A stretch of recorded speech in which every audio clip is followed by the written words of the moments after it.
हीच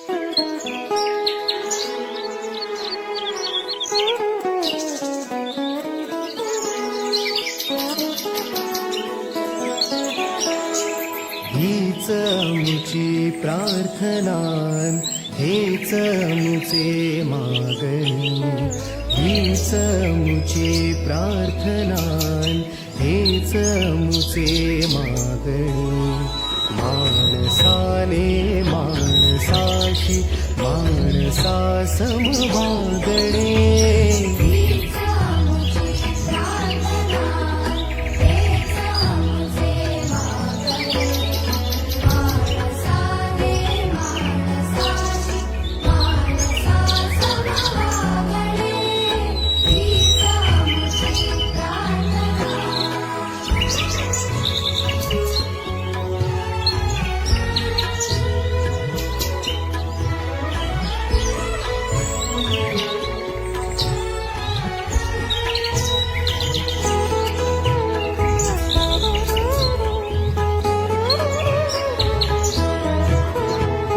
धर्म जाती प्रांत भाषा द्वेष सारे संपुदे.